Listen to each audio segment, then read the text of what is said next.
제목 같이 한번 읽을까요? 시작.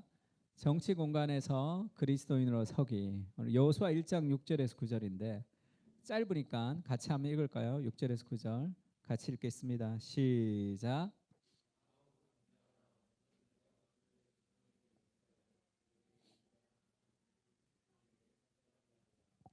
오직 강하고 극히 담대하여 나의 종 모세가 내게 명령한 그 율법을 다 지켜 행하고 우로나 좌로나 치우치지 말라. 그리하면 어디로 가든지 형통하리니 이 율법 책을 내 입에서 떠나지 말게 하며 주야로 그것을 묵상하여 그 안에 기록된 대로 다 지켜 행하라. 그리하면 내 길이 평탄하게 될 것이며 네가 형통하리라. 내가 내게 명령한 것이 아니냐. 강하고 담대하라. 두려워하지 말며 놀라지 말라. 네가 어디로 가든지 내 하나님 여호와가 너와 함께 하느니라 하시니라. 아멘. 그 오늘 말씀 보면 여호수아에게 율법 책을 내 입에서 떠나지 말게 하며 너가 좌로나 우로나 치우치지 말고 이 말씀을 따라가면 너의 삶이 형통하게 될 것이다 이렇게 얘기합니다. 정치에 대해서 우리 이제 곧 그 선거도 있는데 정치에 대해서 두 가지 마음이 있었어요. 이렇게 혼란스러운 교회 안의 정치적인 상황에 대해서 침묵해야 되는가라는 생각이 있었고 뭐 말을 하면 워낙 혼란스러우니까 그다음에 그 두 번째는 어떻게 얘기를 하는 것이 그 복음적으로 정치에 대해서 정치라는 영역을 우리가 하나님의 다스림 안으로 우리가 가져올 수 있을까 그런 고민이 좀 있었습니다. 그래서 정치적인 이야기들을 들으면 그렇게 뭐 썩 이렇게 내 마음에 흡족하지가 않았어요. 근데 올해 제가 그 읽은 책 중에 우리 그 TGC 저랑 같이 이사하고 계시는 우리 평촌 제일교회 고성재 목사님이 쓰신 정치 공간의 그리스도인의 서기라는 책이 있습니다. 이 책을 보면서 좀 균형 있게 어떤 원리를 가리킨다면 그거는 참 또 귀한 일이겠다 이런 생각이 좀 있었어요. 그리고 두 번째 이 그 칼 트루먼이라는 웨스트민스터 교회에서 교수가 쓴 책 진보 보수 기독교인이라는 책이 있습니다. 이 두 책이 굉장히 건전한 방식으로 어떤 원리를 가지고 그리스도인이 살아야 될지에 대해서 잘 쓴 책이에요. 그리고 팀 켈러가 2018년에 쓴 그 컬럼 중에 크리스찬이 양당 제도 속에서 우리가 어느 한쪽을 막 이렇게 완전히 지지하는 것이 그것이 과연 건강한가라는 그런 컬럼을 한번 썼습니다. 그러면서 이제 팀켈러 컬럼을 쓰고 예전에 우리 태영이가 번역해서 우리 같이 올리고 했던 그런 그 내용인데 이 팀켈러의 글을 보면서 그 좀 좋은 가이드라인을 좀 잘 제공하는 것도 그것도 좀 필요한 일이겠다라는 그런 생각이 좀 들었습니다. 정치에 대해서 지금 그 불모지 같이 돼 있는데 지금 레위기에 보면 그런 말씀 있죠. 그 여호수아에게 지금 하나님의 말씀을 따라 치우치지 말라 이런 얘기도 했고 가나안으로 들어갈 때 너희가 거주하던 애굽 땅의 풍속을 따르지 말고 있었던 과거의 풍속을 따르지 말고 그리고 이제 들어갈 가나안 땅의 풍속도 행하지 말라. 이 둘 다를 따르지 말라는 거죠. 그럼 어떻게 해야 되냐? 너희는 내 법도를 따르며 내 규례를 지켜 그대로 행하라. 나는 너희 하나님 여호와이니라. 그러니까 과거의 것들을 답습하지 말고 또 가서 배울 그곳의 풍속이 아닌 하나님의 말씀을 따라 살아가기 위해서 출애굽하고 나서 가나안에 바로 들어가지 않고 광야에서 뭘 해요? 율법을 주시죠. 광야에서 율법을 주시면서 그것을 가지고 하나님의 말씀을 따라 살아가는 삶을 좀 가리키는 거죠. 그러니까 문화적인 내러티브를 따라가지 않고 하나님 말씀을 따라 살아가는 삶의 방식이 좀 필요하다 생각했고 정치라는 영역도 우리가 정복해야 될 약속의 땅 중에 하나다라는 그런 생각을 좀 하게 됐습니다. 정치에 대한 극단이 두 가지가 있는데 첫 번째는 정치에 대해서 관심이 없어요. 오직 말씀과 기도. 우리는 그 세속적인 것에 큰 관심이 없이 말씀과 기도로 교회가 교회의 역할을 충실히 하면 된다라고 생각하면서 정치에 대해서 무관심하게 살아가는 경향이 있습니다. 그것도 정치적인 행동이라는 것을 알아야 돼요. 그것도 어떤 정치의 라인의 한 분야를 하나를 내가 가지고 있는 거죠. 정치는 나쁜 거야. 정치는 더러운 거야. 정치는 악한 것이야. 정치는 세속적인 것이야라는 그 두왕국 이론이라는 것을 따르고 있는 거예요. 내가 그걸 알든 모르든 내가 어떤 한 라인을 따라. 그래서 정치에 대해 무관심한 것 자체가 정치적인 메시지죠. 그것도 정치에 대해서 강한 부정적인 메시지를 전하기 때문에 어느 누구도 정치와 분리돼서 살아갈 수는 없습니다. 정치에 대해 무관심했던 미국의 교회가 노예 제도에 대해서 침묵했죠. 남북 전쟁이 일어날 때도 거기에 대해서 침묵했던 많은 교회들이 있습니다. 그러면 그것은 하나님이 원하시는 하나님의 말씀에 대해서 우리가 불순종하고 있는 것이 될 수도 있겠죠. 왜냐하면 이 땅에는 하나님이 원하시는 대로 돌아가지 않는 세상이니까 그것이 하나님의 공의와 하나님의 정의가 이루어지기 위해서는 우리가 무언가를 해야 될 때가 있습니다. 그래서 누구도 정치와 떨어져 있을 수는 없어요. 그러니까 제가 그런 얘기를 읽었는데 참 재미있게 읽었습니다. 선한 사마리아의 비유에 보면 제사장도 레위인도 그냥 갔는데 선한 사마리아인이 지금 강도 만난 사람을 도와줬어요. 그래서 우리가 이제 설교를 듣고 성경을 읽을 때 나도 그 사람을 좀 도와줘야 되겠다. 내 이웃은 누구인가라는 개인의 어떤 적용을 할 수 있습니다. 근데 그 선한 사마리아인이 그 다음에 갔는데 또 한 사람이 거기 또 강도 만나 있어. 그럼 또 내가 도와줄 수 있겠죠. 그 다음 날 갔는데 또 강도 만난 사람이 쓰러져 있어. 그럼 어떻게 해야 돼요? 거기에 신고를 하고 보고를 해서 거기에 불을 켜든지 치안을 유지하든지 뭔가 조치를 취해야 되죠. 그거는 정치적인 행동이죠. 그냥 개인적으로 내가 돕는 일이 있고 그러면 개인적으로 나는 정치와 상관없이 살아가겠다고 하면 구조적인 악에 대해서 우리가 아무런 영향을 미치지 못하면서 그것을 더 도와줄 수 있는 그런 상황이 될 수도 있습니다. 그러니까 정치에 무관심한 거 그것도 우리가 원하는 세상의 빛과 소금이라는 하나님의 말씀에 어긋나는 거죠. 두 번째는 정치가 우상이 되는 경우가 있어요. 정치가 너무 지금 이렇게 과열되어 있죠. 그 정치가 우상이 되어 버렸습니다. 왜 정치가 우상이 되는지도 우리가 조금 이따가 좀 살펴볼 텐데 이것도 양극단이죠. 문제가 돼요. 요나가 하나님의 말씀을 받았습니다. 니느웨를 가서 복음을 전하라 했는데 니느웨는 우리 민족하고는 좀 그 이스라엘하고 그 적대국이거든요. 그러니까 니느웨에 가서 복음을 전하고 싶지가 않았어요. 일본에게 가서 복음을 전하라 했더니 한일 전쟁이 있을 때라면 일본 놈들에게는 복음을 전하고 싶지 않은 그런 마음이 있는 것과 비슷하겠죠. 그래서 요나가 불순종합니다. 불순종할 때 지금 배에서 풍랑이 일었을 때 그 이 뱃사람들이 묻죠. 그렇게 얘기합니다. 내 생업이 무엇이며 네가 어디서 왔으며 내 나라가 어디며 어느 민족에 속하였느냐 이 순서로 얘기해요. 이렇게 물어요. 그러니까 내 나라와 내 민족이 제일 뒤에 묻는다고. 근데 요나가 대답하죠. 나는 히브리 사람이요. 이게 첫 번째. 두 번째가 바다와 육지를 지으신 하나님 하늘의 하나님 여호와를 경외하는 자로다. 그러니까 요나의 마음속에 가장 우선시 되었던 것은 자기의 민족성이에요. 두 번째는 신앙입니다. 하나님이 두 번째로 밀리는 거예요. 나는 히브리 사람. 그것이 가장 첫 번째 민족성이죠. 그 민족적 이데올로기가 그에게는 하나님보다 더 소중했던 거예요. 그러니까 하나님의 말씀도 아무런 영향력을 미치지 못하죠. 그것이 더 강한 사람. 우리가 평양 대부흥 운동이 있었을 때 그 회개의 영이 불었습니다.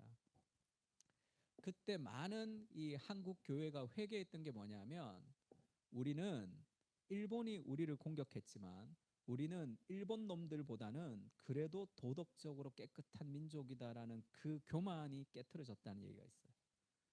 울면서 회개할 때 그것을 가지고 민족의 자긍심을 산 거죠. 그것을 회개하면서 평양 대부흥 운동이 더 깊어졌다라는 그런 이야기를 들은 적이 있습니다. 그러니까 하나님보다 더 우상이 돼요. 복음보다 정치적 이데올로기가 더 우상이 되면 그것은 굉장히 심각해진 상황이 발생될 수 있습니다. 팀 켈러가 그런 얘기를 했어요. 어느 당이 선거에서 승리하면 패배한 쪽의 일부 사람들이 나라를 떠나겠다고 공개적으로 말한다. 미국이나 한국이나 비슷한 것 같아요. 그들은 안절부절 못해 미래를 두려워한다. 한때 하나님과 복음의 교리에 걸었던 희망을 정치 지도자들과 정치에다 걸었기 때문이다. 정치를 우상으로 삼았기 때문에 그런 일이 있다는 거예요. 그런 일. 또 정치를 우상으로 숭배한다는 또 다른 징조는 반대자들을 단순히 잘못된 생각을 가진 사람이 아니라 사악한 사람으로 간주하는 것이다. 정치적 양극화와 신랄함은 정치 활동을 종교의 한 형태로 간주하는 징조다. 이렇게 얘기합니다. 정치라는 것이 종교화돼 버렸어요. 하나님의 자리에 올라가 있단 말이에요.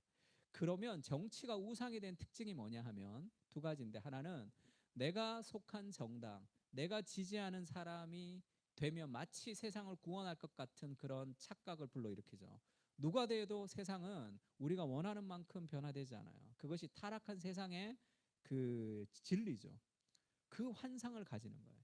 두 번째는 내가 지지하지 않는 사람들을 악랄하게 악마화하는 거죠. 그렇게 해서 왜 정치의 이야기가 서로가 하나가 되지 않느냐 하면 그런 이데올로기가 더 높은 수준의 어떤 자기의 생각을 사로잡기 때문에 그렇습니다. 그것은 정치가 우상화되는 거예요. 그래서 듣지를 않아요. 그 사람의 얘기를 듣지 않아. 그 사람의 마음에 귀를 기울이지 않습니다. 서로를 향해서 자기의 주장을 비난하기 바쁘죠. 그러니까 악마화되는 거예요. 사람들을 배제하는. 이것이 정치적 이데올로기가 가지는 힘이죠. 그 힘이라고. 그 영향력 아래 우리가 휩쓸려 가서는 안 된단 말이에요.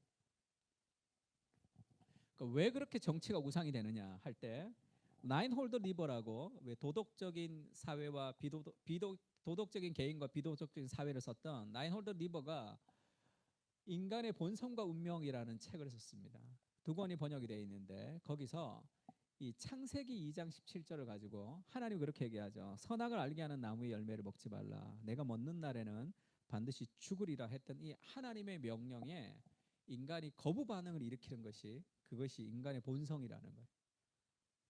왜 거기에다가 순종하고 싶지 않은 그런 거부 반응. 왜? 내가 주인이 되고 싶거든요.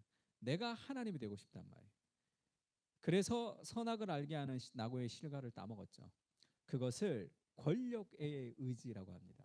인간 안에는 하나님의 형상을 가졌기 때문에 통치하고 다스리는 그런 어떤 마음이 있죠. 마음의 본성이 있다고. 근데 그것이 왜곡된 형태로 드러나는 거죠. 우리에게는 권력의 의지가 있단 말이에요. 그 안에. 그것을 그리스도를 믿음으로 예수님처럼 자기가 가지고 있는 것을 떨어뜨림으로 부유한 자가 가난하게 되심은 가난한 우리를 부유하게 하심이라 했던 그 성육신적의 권력의 행위가 아니라 무언가 더 큰 힘을 가지고 싶어하는 삶의 방향으로 잘못된 방향의 권력의 의지가 우리 안에는 지금 존재하고 있다는 거죠. 그래서 나인홀 네브가 이게 두 가지로 나타난다 이렇게 얘기했습니다. 첫 번째는 애국심이 폭력적으로 드러난다는 거죠. C.S. 루이스도 그렇게 얘기했죠. 모성애 너무 좋죠. 애국심이란 거 너무 좋고 그 다음에 이제 성이나 그런 뭐 분노나 이런 거는 다 나쁘다고 생각하지만 그렇지가 않다.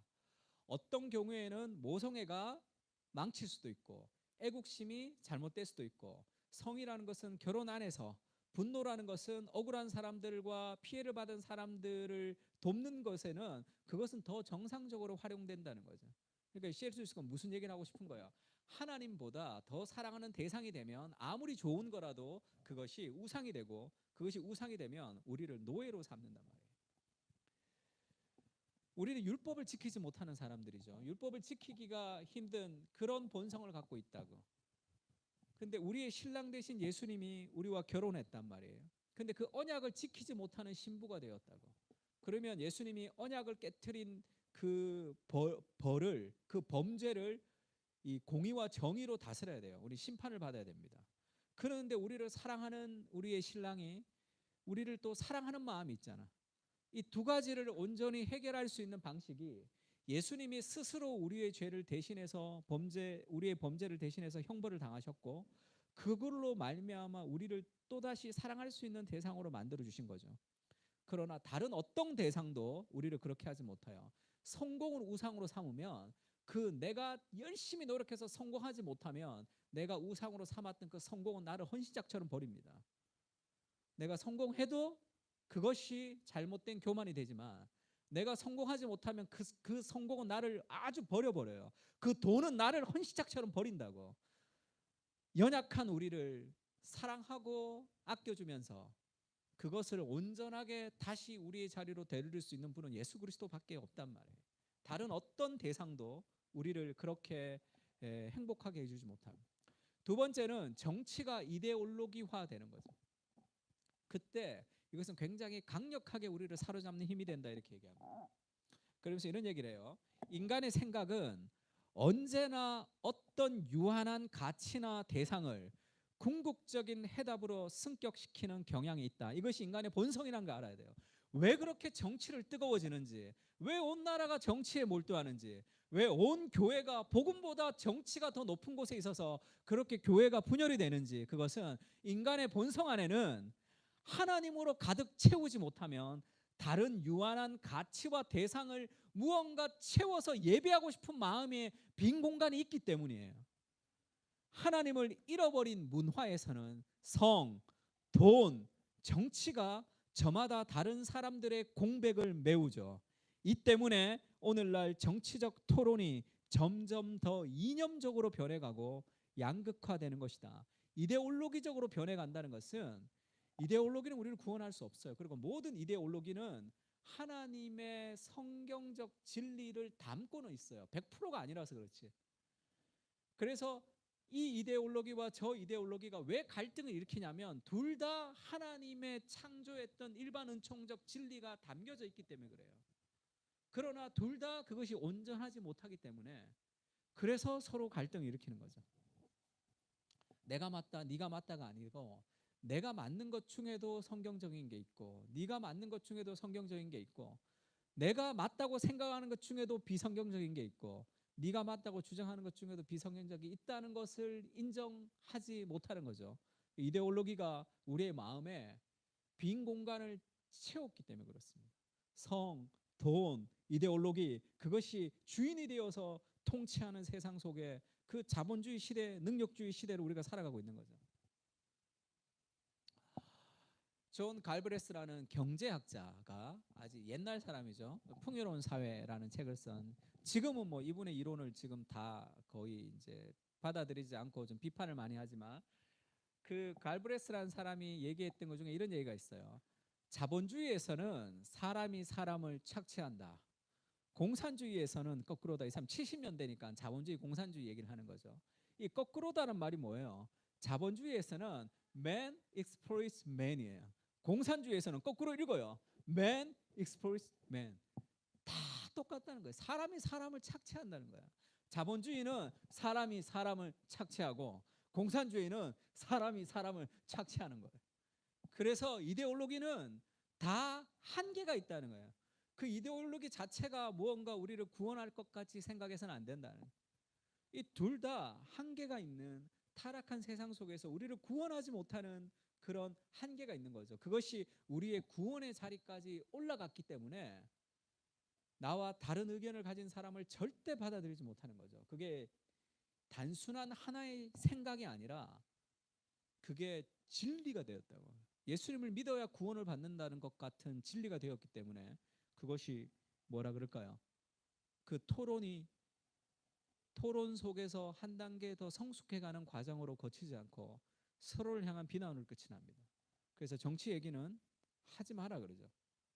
나이 들어서 정치 얘기는 해서는 안 되는 그럼 금기 사항이 돼버린다. 같이 한번 읽어볼까요? 이데올로기가 시작.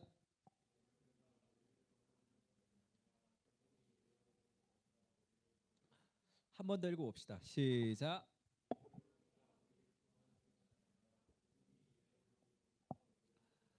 이 사람이냐 저 사람이냐 이 정치냐 저 정치냐라는 그 이데올로기가 우리를 구원해야 되는 게 아니라 복음이 이데올로기 속에 빠져있는 우리를 구원해야 돼요.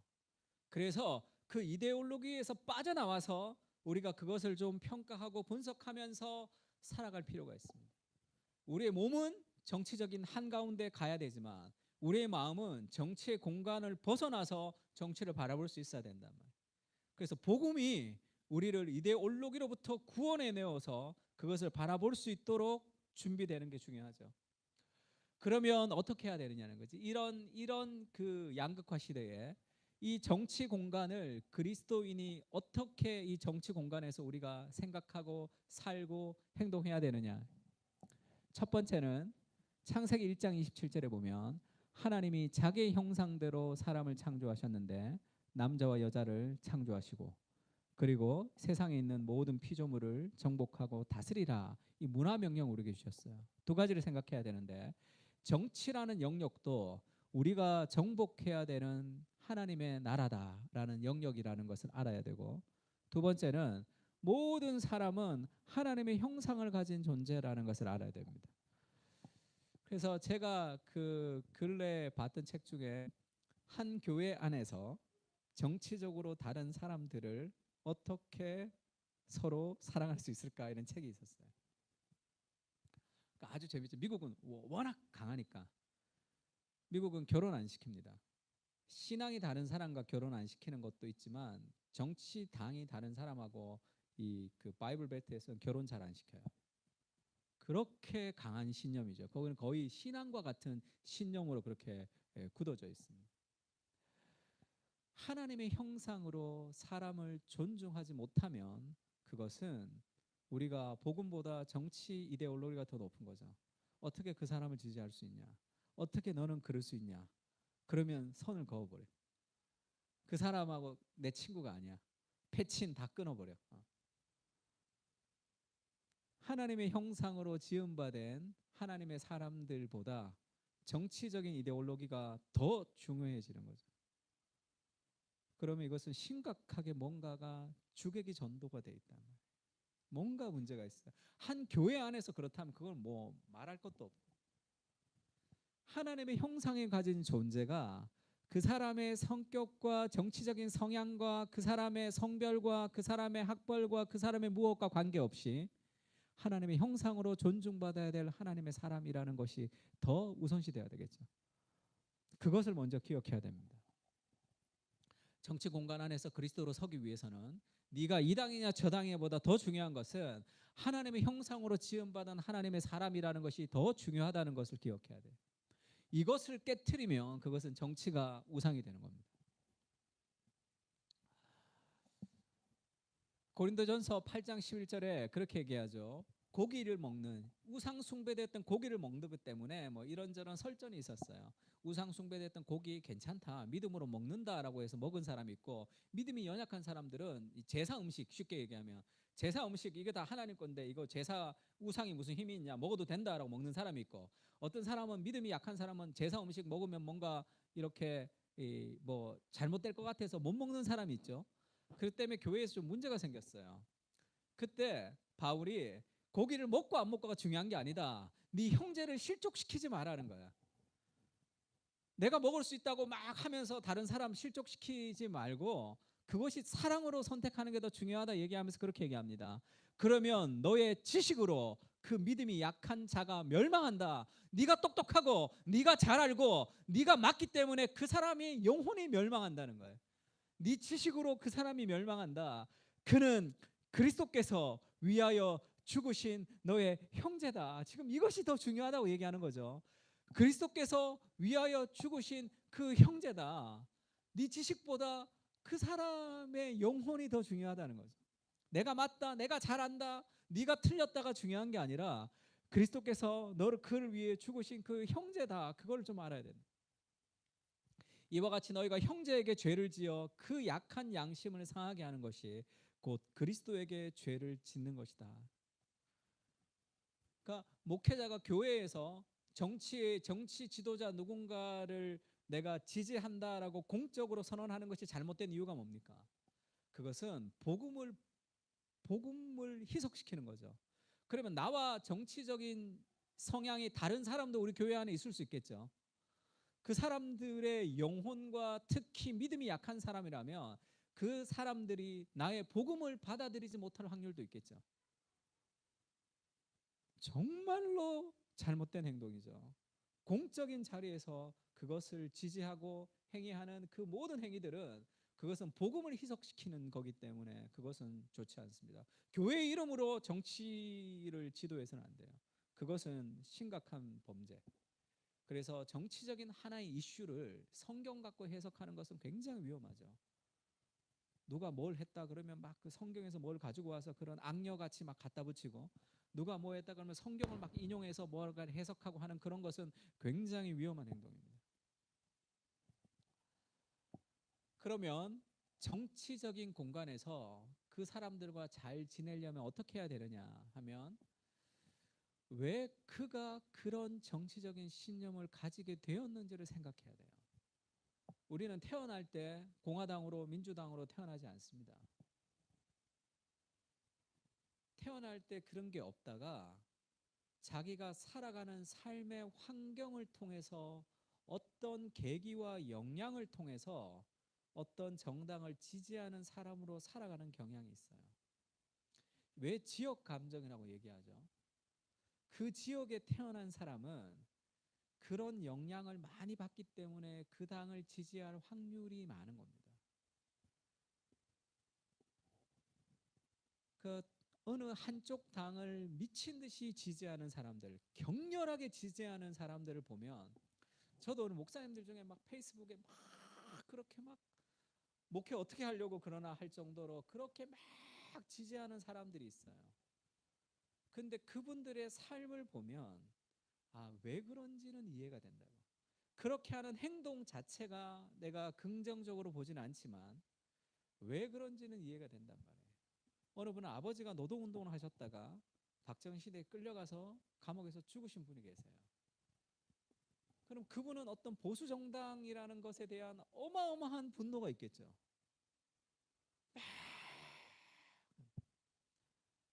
제가 아는 어느 의사분은 민주당을 막 모든 것을 다 욕해요. 그래서 파고 들어보면 그 약사와 의사의 그 의료 수가 문쟁 분쟁, 그다음에 공공 의료 만드는 그것이 뭔가 자기의 마음에 빡 실망을 줬단 말이에요. 공공 의료 정책 뭐 하고 하는 그것이 이제 실망을 줬단 말이에요. 그 마음의 깊은 실망이 모든 것을 다 나쁘게 보게 되는 거죠. 우리도 누군가를 미워하면 하는 행동이 다 나쁘게 보일 때가 있잖아. 그것을 우리 편 편향이다 이렇게 얘기합니다. 우리 편 편향이라는 것이, 나는 그냥 제목인 줄 알았더니 이게 원래 용어가, 이런 용어가 있어요. 이런 책이 신념은 어떻게 편향이 되는가라는 책이 나왔는데, 이 책에 보면 주로 우리 편 편향이 강한 사람들이, 엘리트들이 훨씬 더 많이 우리 편 편향이 강하다는 거죠. 우리가 내리는 모든 신념은 다 자기의 배경에서 나왔다는 것을 기억해야 돼요.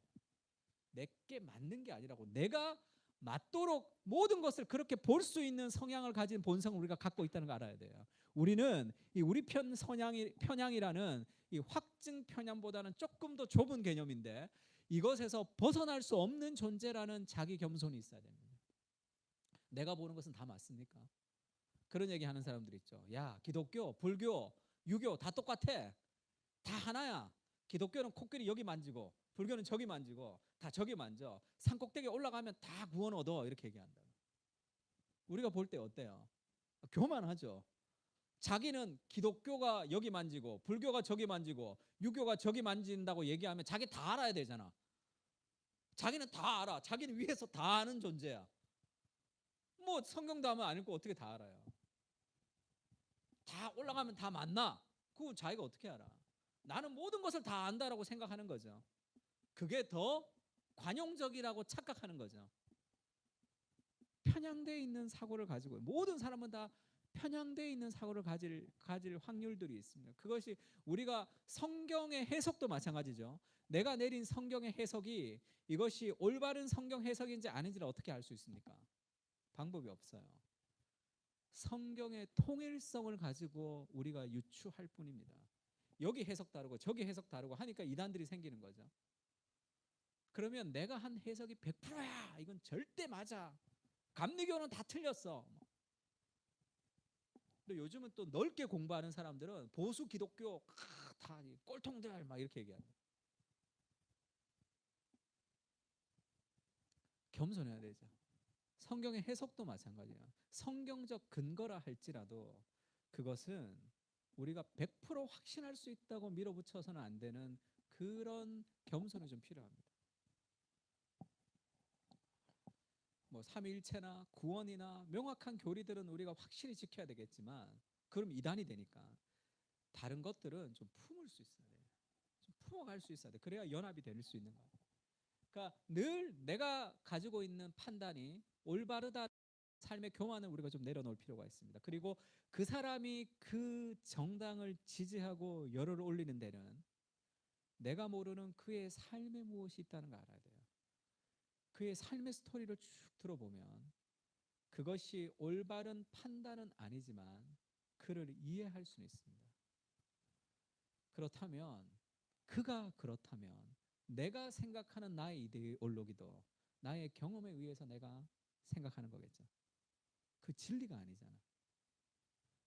내가 믿고 있는 어느 정당의 지지도 그것도 내가 살아온 삶의 경험과 내가 살아온 삶의 방향을 따라 내가 하는 거죠. 내가 어느 정부가 했던 어느 하나의 그런 법에 아주 심각한 피해를 받은 사람이라면 모든 걸 더 나쁘게 볼 수 있는 그런 경향들도 있습니다. 그래서 그들의 삶의 배경을 좀 이해할 필요가 있어요. 아, 저 사람이 저렇게 목숨 거는 것은 그의 삶에 무언가 그의 삶에 뭔가 있다고 생각을 해야 돼요. 그러면 어떻게 그것이 교정이 되죠? 복음 안에서 회복이 될 때, 사람이 온전해질 때 그것이 회복이 되는 것이지 정치적인 다른 의견들을 내가 소리를 친다고 그것이 바뀌는 게 아니잖아요. 그래서 우리가 판단하는 모든 이데올로기는 그의 삶의 배경이 있다는 걸 알아야 됩니다. 자기도 모를 수도 있어요. 부모로부터 영향을 받았을 수도 있습니다. 그러니까 그 사람들에 대한 이해가 좀 필요하죠. 늙은 사람들은 다 죽어야 돼. 그거는 뭐라 그럴까요? 내가 옳은 거죠. 내가 옳다는 생각이. 6.25 때 평양에서 배를 타고 부산까지 내려와서 죽을 고비를 몇 번 넘겼던 사람들의 삶에 대한 스토리에 대한 이해가 없는 거죠. 사사기 설교를 옥하는 목사님이 하셨는데 책 제목이 전쟁을 알지 못하는 세대에게라고 제목을 붙였습니다. 모세와 여호수아의 세대가 있었고 전쟁의 세대가 있었고 전쟁을 알지 못하는 세대가 있는 거죠. 그들은 또 다른 삶의 여건을 가지고 살아갈 수 있습니다. 어른들도 마찬가지겠죠. 그들의 삶의 정황과 그들에 대한 이해가 좀 필요합니다. 그래서 뭔가 좀 다른 판단과 다른 생각을 하더라도 그것에 대한 이해가 있어요. 그것이 하나님의 형상보다 더 중요하진 않습니다. 두 번째는 인격을 조롱하지는 말아야 돼요. 그 사람의 행동, 그 사람이 잘못된 거, 그것은 분명히 벌을 받아 마땅합니다. 그리고 우리는 악하고 잘못된 것에 대해서 우리는 소리를 높일 수도 있어야 돼요. 그러나 고린도전서 14장 40절 같이 한번 읽을까요? 시작. 모든 것을 품위 있게 하고 질서 있게 하라. 아멘. 얼마나 멋있는 말이에요. 모든 것을 품위 있게 하고 질서 있게 해야 됩니다. 제가 앙글라 메르켈이라는 그 리더십에 대해서 글을 좀 써달라 그래서 메르켈 리더십 책을 읽으면서 제일 좀 마음에 들었던 게 뭐냐면 메르켈의 남자 지도자들과 많이 이렇게 협상을 많이 하죠. 그러면 남자 지도자들의 특징이 뭐냐면 뭔가 자기의 업적을 내세우고 싶어 한다는 거예요. 그래서 계속 대화를 하고 협상을 하다 보면 뭔가 오버해서 실수하게 된다는 거예요. 막 도발을 하기도 하고 막 그렇게 할 때 자기가 거기 맞상대하면서 막 도발하지 않는다. 자기는 침묵하며 기다리면 빈 구멍이 생긴다는 거예요. 훨씬 더 유리한 협상을 가지고 올 수 있다 얘기하면서 자기의 정치를 품격을 잃어버리지 않는 정치를 하고 싶다 이렇게 얘기했어요. 저는 그게 참 마음에 들었어요. 삶에는 품위가 있어요. 그의 말은 그의 마음에서 나옵니다. 말의 경박하면 삶의 경박함으로 이어지는 거죠. 뭐 내가 그 사람을 지지하지 않을 수도 있죠. 또 그 사람의 한 행동이 내가 마음에 들지 않을 수도 있죠. 그것을 온갖 조롱의 언어를 담아서 조롱하는 시대죠. 그것은 심각한 지금 조롱의 사회가 됐죠. 그것이 이 뭐라 그럴까요? 이 정치인들도 그렇게 다른 당의 사람들을 조롱하는 것 자체를 그것이 품격이 없다고 생각하지 않는 그런 아주 이 어려운 시대를 지금 우리가 살아가고 있습니다. 그것이 문화가 됐죠. 누군가를 조롱하는 것 자체가 공중파에서도 쉽게 할 수 있는 그런 문화가 돼버렸어요. 사람의 인격을 우리가 조롱하는 것은 그건 하나님 앞에 죄가 된다는 것을 알아야 됩니다. 그 사람이 잘못된 행동을 할 수도 있죠. 그 사람이 죄인일 수도 있습니다. 그 사람의 했던 그 행동에 대한 그 범죄를 뭐 우리가 이야기해야 되고 덮어줘서는 안 되지만 누군가의 인격을 모독하는 것 자체는 그것은 죄가 되는 거예요. 데모를 하는 사람들이 가지는 제일 큰 그런 유혹이 뭐죠? 자기 의로부터 해방되지 못하는 거예요. 우리는 자기의 죄를 회개해야 되지만 우리의 의로움을 함께 회개할 때 삶의 균형을 이룰 수 있습니다.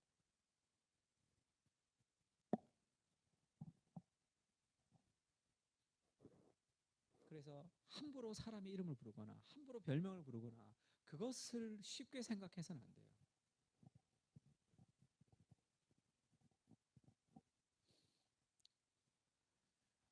미련한 자의 입은 그의 멸망이 되고 그의 입술은 그의 영혼의 그물이 되느니라. 잠언 18장 8절 한번 읽어볼까요? 시작. 남의 말하기를 좋아하는 자의 말은 별식과 같아서 뱃속 깊은 데로 내려가느니라. 남의 말하기 좋아하는 것은 인간의 본성이에요. 별식과 같다는 게 뭐야? 그냥 먹는 밥이 아니라 아주 좋은 요리죠. 남의 말하기 좋아하는 자의 말은 별식과 같아서 뱃속 깊숙한 곳으로 꿀꺽 넘어간다는 거야. 너무 재밌고 너무 맛있고 너무 좋은 거. 이것이 인간의 본성이죠. 미련한 자의 입은 그의 멸망이 되고 그의 입술은 그의 영혼의 그물이 된다. 남의 말하기 좋아하는 것은 별식과 같아서 뱃속 깊은 곳으로 내려가요.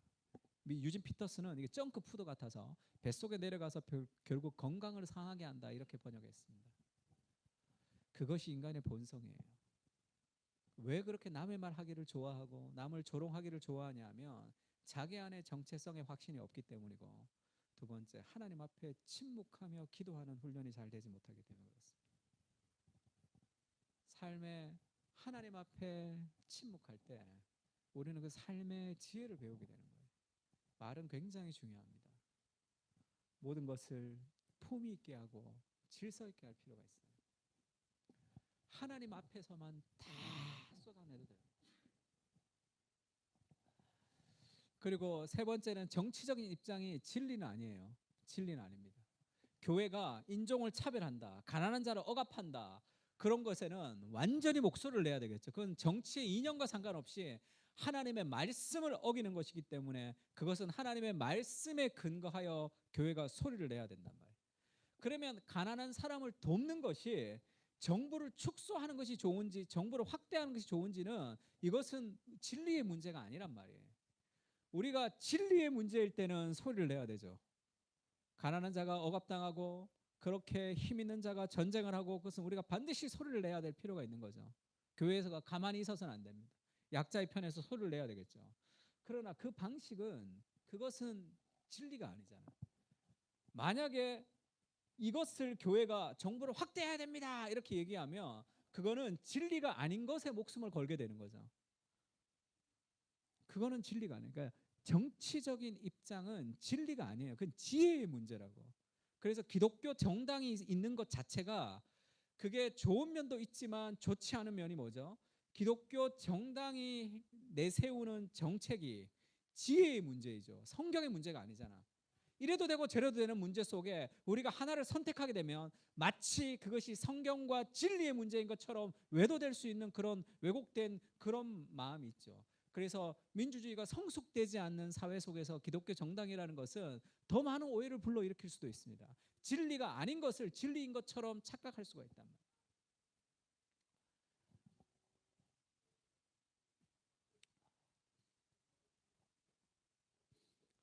아메리칸 그레이스라는 미국의 그 종교는 어떻게 미국의 사회를 분열시키고 그리고 통합시키는가라는 책이 있습니다. 나홀로 볼링이라는 책을 쓴 그 유명한 학자죠. 로버트 퍼트넘이라는 사람이 쓴 건데 아메리칸 그레이스, 그러니까 미국의 은혜라는 거죠. 이렇게 종교와 미국의 사회 현상을 분석했습니다. 이런 얘기를 했어요. 1991년 이후에는 밀레니엄 세대에서 나타나는 새로운 무종교인들의 특징 짓는 것은 동성애에 대한 진보적 입장이다. 이게 뭐냐면 1991년 이후에 그 젊은이들은 교회를 떠난다는 거예요. 왜 교회를 떠나냐 하면 반동성애 운동을 하는 교회에 대해서 반대하기 때문에 교회를 떠난다는 거예요.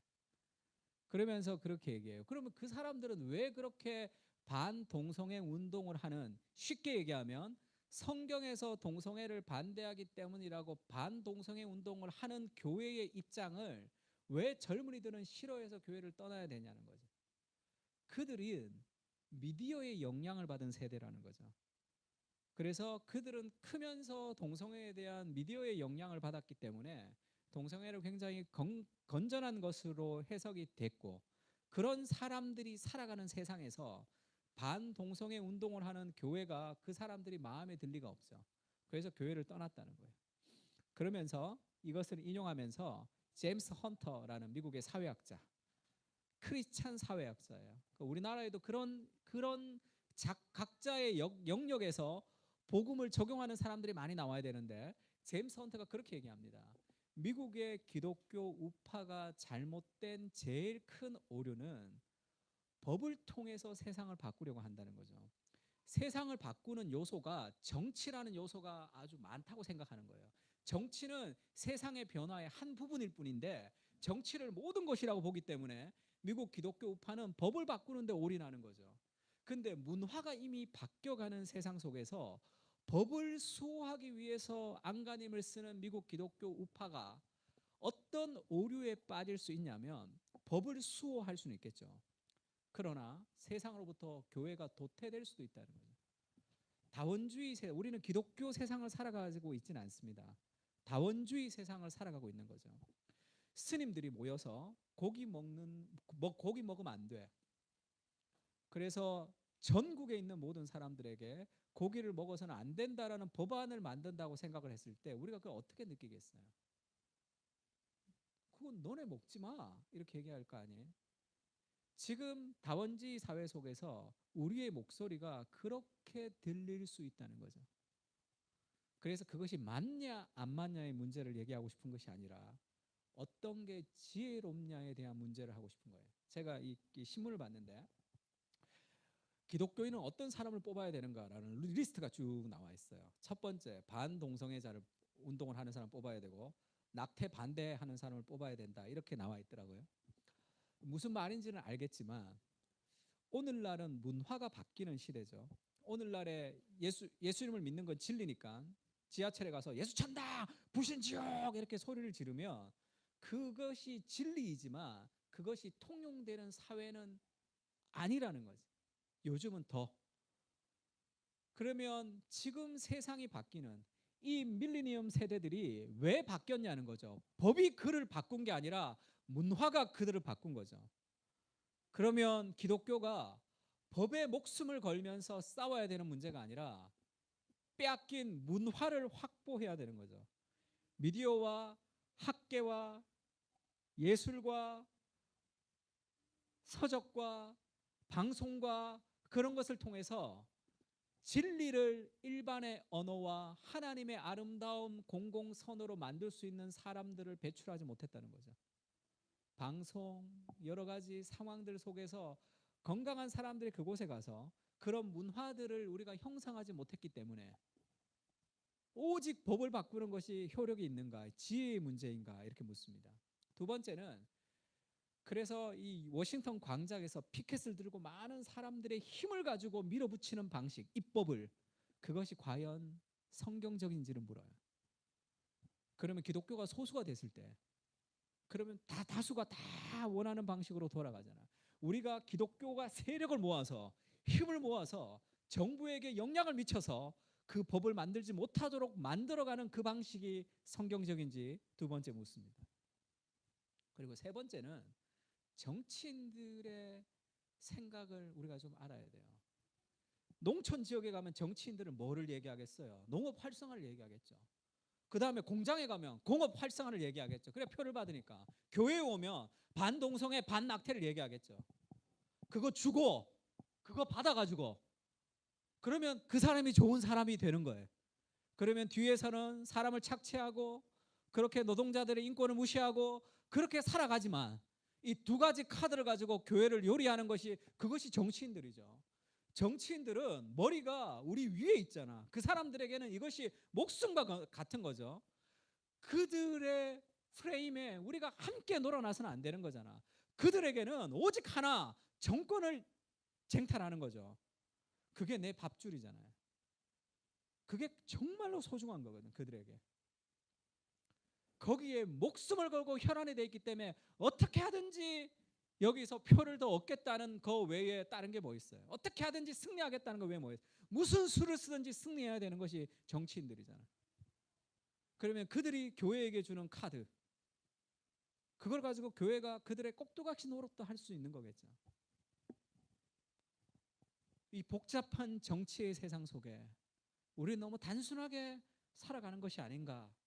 그래서 이 변하는 시대와 문화 속에서 교회는 정말로 심각하게 우리를 회개하고 다시 한번 우리를 무장해야 될 때가 아닌가 그런 생각을 할 때가 있습니다.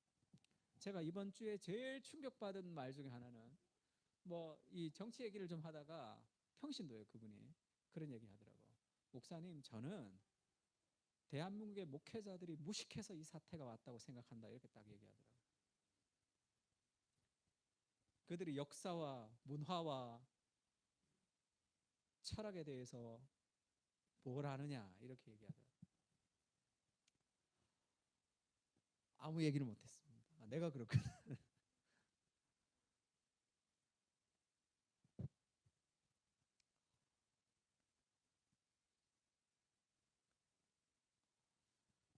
문화를 좀 만들 필요가 있어요.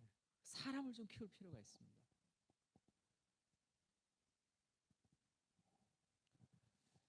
고립의 시대라는 책이 있어요.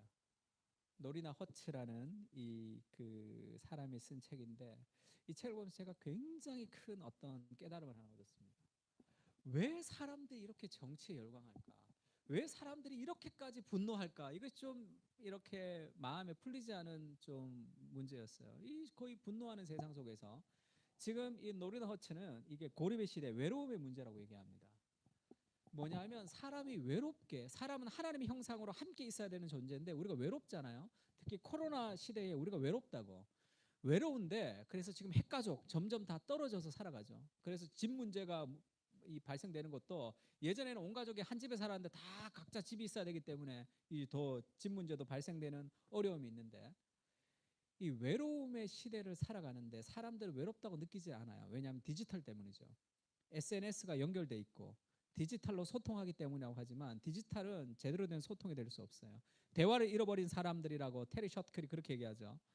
SNS는 누군가를 저놈 잡아서 죽이자 할 때 확 모일 수 있지만 문제가 발생됐는데 SNS를 통해서 소통을 통해서 문제를 극복하는 일은 없다는 거예요. 그거는 얼굴과 얼굴을 맞대야지 부정적인 의견이 서로 상충하면서 더 나은 단계로 발전하는 것은 SNS는 그것은 하지 못하는 단계라는 거죠. SNS의 소통은 뭔가 우리를 부정적으로 하나를 만드는데 하나가 될 수 있습니다. 저 가게 뭐 사주자 이 가게 망하게 하자 그 정도지 어떤 갈등의 문제를 해결하는 것은 반드시 얼굴과 얼굴로 맞대는 대화여만 가능해서 대화를 잃어버린 이 시대가 심각하게 문제가 된다라는 그런 사회적인 문제들을 많이 내놓고 있었어요. 고립된 시대도 마찬가지입니다. 외로움이라는 것은 개인의 문제가 아니라는 거죠. SNS로 연결되어 있기 때문에 개인이 외롭지 않다고 생각하지만 외로운 거죠. 그래서 그 외로움이 이제는 사회적인 문제로 정치에서 내가 소외되는 것 같은 사회에서 내가 소외되는 것 같은 능력주의 시대에서 내가 소외되는 것 같은 그 소외감이 사회적 분노로 지금 일어나는 그런 시대가 됐다 이렇게 얘기합니다. 코로나 시대가 이건 왜 그렇게 온 세계가 정치적으로 양극화되어 있느냐 그것은 외로움의 문제가 더 극심하기 때문이죠. 그래서 이 몇 년 전부터 영국에는 외로움 장관이라고 그 고독의 장관이라고 그 부처를 하나 만들었죠. 외로움의 문제가 아주 심각한 문제가 되는 거죠. 우리나라도 OECD 국가 중에 자살률이 1등입니다. 왜 1등이냐? 노인 자살률이 엄청나게 많아요. 그 노인 자살률의 가장 기저에는 외로움이 있다 이렇게 얘기합니다. 가족이 해체되기 때문에 그런 거죠. 이 외로움의 시대가 사회적인 문제가 대두된다 얘기하면서 제가 제일 설득력 있게 봤던 것은 이 사람이 전체주의의 기원이라는 그 한나 아렌츠의 의견을 따와요. 외로움이 사회적인 문제로 발전된다는 것을 최초로 지금 입증한 사람이 한나 아렌트. 이 사람이 나치의 복종하고 일했던 그 잔인했던 그 사람들을 이제 조사를 하기 시작했죠. 예루살렘의 아이만 같은 책도 평범한 사람인데 왜 그렇게 됐을까? 그거를 조사하다가 전체주의의 기원을 외로움에서 찾습니다. 그의 마음의 외로움은 무언가를 채워야 되거든. 그것을 채우기 가장 좋은 것이 정치적 이데올로기. 거기에 폭발하는 거죠. 나의 모든 소외감이 거기에 다 폭발해서 그것이 오직 구원의 단계까지 올라가는 그런 상황이 있는 거죠.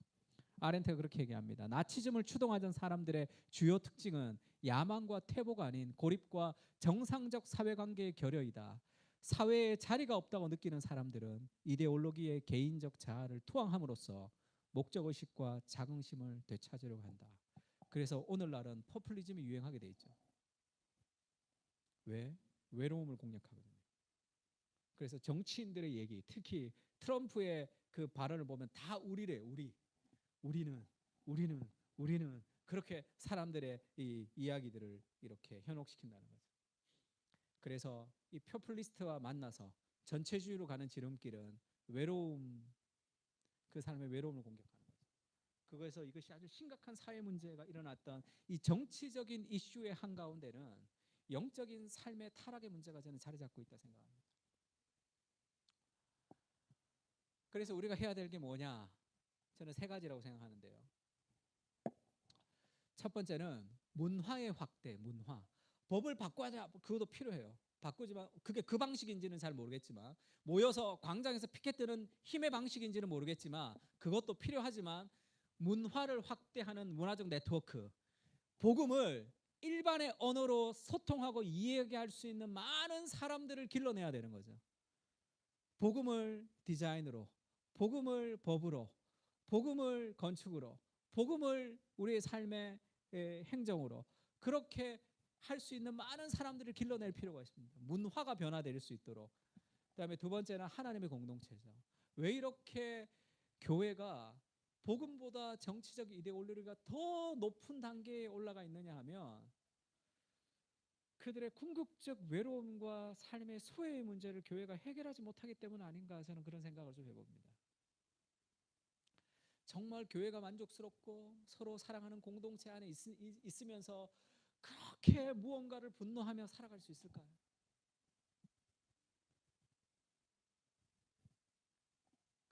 채워주지 못한 삶의 외로움의 정서 속에 우리가 채워야 될 복음의 공동체가 있는 것이 아닌가 이렇게 생각합니다. 세 번째는 우리 각자가 정치적인 영역에서 빛과 소금으로 살아가는 거죠. 교회의 이름으로 정치의 영역에 뛰어들 수 없지만 개인의 이름으로 정치의 영역에 뛰어들 수 있습니다. 어느 당에 가입해도 돼요. 그래서 열심히 정책을 세상의 빛과 소금으로 일해도 됩니다. 단 그것이 우상이 되지 않도록 늘 조심할 필요가 있어요. 그래서 그 정치적인 영역 속에서도 다른 사람과 좀 다른 삶의 방식을 통해서 정치적인 세상 속에서 우리가 정치를 조금 정화하는 하나님의 사람으로 살아갈 그런 사명감이 우리에게 있다 생각합니다. 그러면서 정치적인 영역에서 빛과 소금으로 살아가기 위해서 가장 중요한 것은 기도하는 거겠죠. 기도하는 거.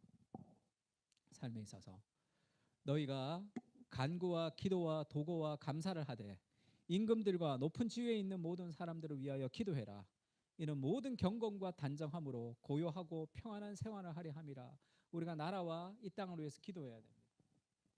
또 에스겔서에는 이런 말씀이 있죠. 한번 30절 한번 읽어볼까요? 30절만 시작.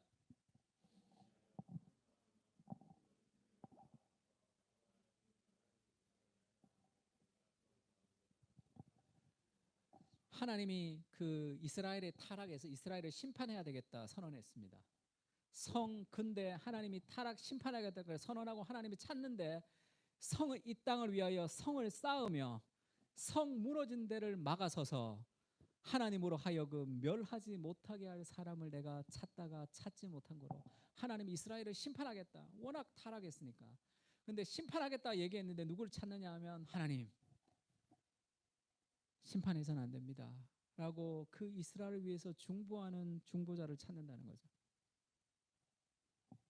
Stand in the gap. 이 성 무너진 데를 막아서서 하나님 앞에 울면서 기도하는 하나님의 사람들이 좀 필요하죠. 왜 저 교회는 저럴까? 왜 이 교회는 저럴까? 그 교회도 그리스도의 몸으로 함께 우리가 이 하나님께서 묶으신 한국교회 안에 한 지체란 말이에요. 두 가지는 기도했으면 좋겠는데, 첫 번째는 개인에 대해서 기도했으면 좋겠습니다. 하나님, 내가 복음이 이데올로기에서 나를 구원해 가는 하나님의 사람이 될 수 있게 해달라고. 그리고 두 번째는 이 땅을 위해서 좀 기도했으면 좋겠습니다. 하나님께서 이 땅과 우리 교회를 바라보실 때 좀 어떤 마음일까, 지금 그런 마음이 좀 들어요. 하나님께서 지금 정치에 과열되어 있는 이데올로기가 복음보다 더 높아진, 그래서 지금 뭐 얘기를 들어보면 뭐 참 힘든 교회들이 참 많아요. 그 땅을 회개해야 되겠죠. 느헤미야가 회개하면서 기도했듯이 하나님, 우리가 회개하고 이 땅을 좀 고쳐달라고. 하나님, 우리의 잘못된 생각을 회개하고 또 우리의 교회의 문제들을 회개하고 이 땅이 하나님의 백성이 될 수 있게 해달라고, 그렇게 우리 말씀을 생각하면서 한번 기도했으면 좋겠습니다. 우리 같이 한번 기도할까요? 우리 한 번 더 기도했으면 좋겠는데, 하나님, 내 안에 복음의 은혜가 좀 가득 찰 수 있게 해달라고. 이 프란시스 셰퍼가 라브리를 했는데 그게 회의주의에 가득 찬 젊은이들이 라브리에 많이 왔습니다. 거기서 밤새도록 토론을 할 때 셰퍼가 혼인전의 성관계에 대해서 반대하는 입장이죠. 목회자니까. 그래서 막 그 셰퍼랑 갈등이 많았어요. 근데도 그 젊은이들이 셰퍼를 좋아하고 셰퍼를 따랐던 이유가 뭐냐면, 라브리는 미혼모들의 쉼터거든요. 이 셰퍼는 혼인 전의 성적인 관계를 잘못됐다고 이야기를 하는 진리를 갖고 있는 사람들이지만, 미혼모들은 다 라브리에서 돌보고 세워주고, 그것이 우리의 복음을 복음되게 하는 거죠. 오늘날의 교회가 잃어버린 것, 우리가 잃어버린 것이 있다면 은혜가 아닌가 하는 생각합니다. 서슬퍼런 진리만 살아서 이것이 옳다고 주장하는 그 진리로 수많은 사람들을 좀 찌르며 살아가는 것은 아닌가 이런 생각들이 있습니다. 정치의 영역에서 주님, 내가 세상의 문화를 따라가지 않게 복음이 이데올로기로부터 우리를 구원할 수 있는 은혜를 부어달라고 같이 한번 기도했으면 좋겠습니다. 같이 한번 기도하겠습니다. 우리의 입술에 파수꾼을 세워주시고, 주님, 우리의 마음을 주님의 은혜로 가득 채워주시옵소서. 주님, 세상이 우리를 판단하는 그 판단을 따라 우리가 살아가는 것이 아니라 복음이 이데올로기로부터 우리를 구원할 수 있게 주여 도와주십시오. 하나님의 은혜를 가지고 우리가 다가가는, 우리가 섬기며 귀를 기울이며 우리가 배우며 살아가는 그 은혜의 복음들이 우리가 하나님과 점점 사라지는 것은 아닙니다. 정치적인 세상의 한가운데 우리가 하나님이여 세상의 이데올로기에 우리가 춤을 추며 살아가는 것이 아니라 복음을 따라 우리가 분별하며 우리가 살아갈 수 있도록 주님 도와주시옵소서. 하나님의 사람들을 우리가 사랑하며 우리가 받는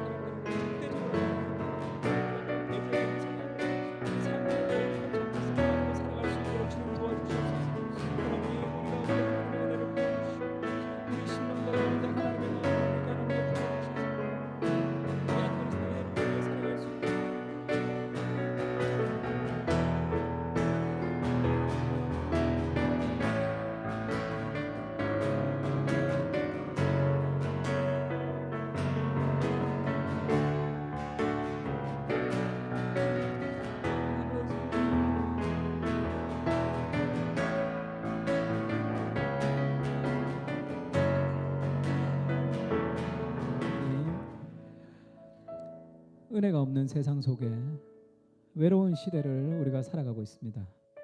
SNS도 발달됐고 여러 가지 우리가 소통하며 사는 것 같지만 인간은 하나님의 형상을 따라 사람을 인격과 인격이 만나며 살아가도록 지음받은 존재입니다. 주님, 우리의 삶의 외로움의 문제가 사회의 문제로 대두되어서 그것이 수많은 다른 것들로, 다른 우상들로 드러나고 있는 시대를 살아가고 있습니다. 주님, 교회가 그들의 분노를 안아줄 수 있는, 교회가 그들의 외로움을 안아줄 수 있는 그런 넓은 은혜의 사람으로 살아갈 수 있게 주님 도와주십시오. 함께 분노하며 함께 싸우며 하나님의 형상인 사람들을 비난하며 살아가는 그러한 이데올로기의 사람이 아니라 복음이 우리를 이데올로기로부터 구원하여 이 땅을 정화시키는 그런 하나님의 사람으로 정치의 영역이라는 믿음의 가나안을 우리가 거룩과 순결로 정복해가는 하나님의 사람이 될 수 있게 주님 도와주십시오. 복음을 각자의 삶에 적용시키는 문화적인 하나님의 사람들을 배출시켜 주시고 수많은 그리스도인들이 각자의 삶의 영역에서 복음을 적용하며 살아가는 다른 삶을 살아가는 거룩한 공동체로 주님 우리를 회복시켜 주시옵소서. 은혜가 없을 때 우리는 늘 누군가를 배제함으로 자기의 정체성을 지키는 배제의 영성을 살아갈 수밖에 없습니다.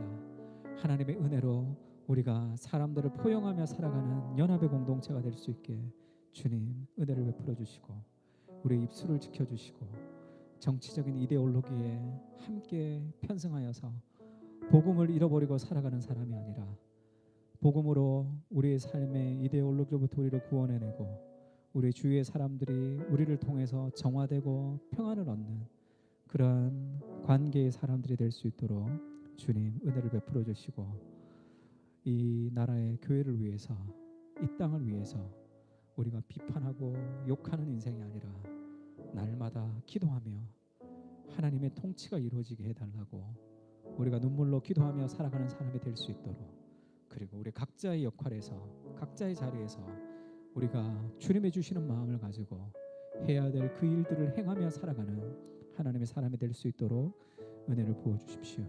정치적인 공간에서도 예수 그리스도의 통치가 임하며 살아가는 귀한 믿음의 사람으로 주님 우리를 세워주시옵소서. 이제는 우리 주 예수 그리스도의 은혜와 하나님의 무한하신 사랑과 성령님의 교통하시는 은사가 정치의 영역 그 공간에서도 세상의 빛과 소금으로 예수 그리스도가 주인이 되는 삶을 살기를 다짐하고 돌아가는 사랑하는 그 사랑교회 교인들과 하나님의 백성들 머리 위에 이제로부터 영원까지 함께 계실지어다. 아멘.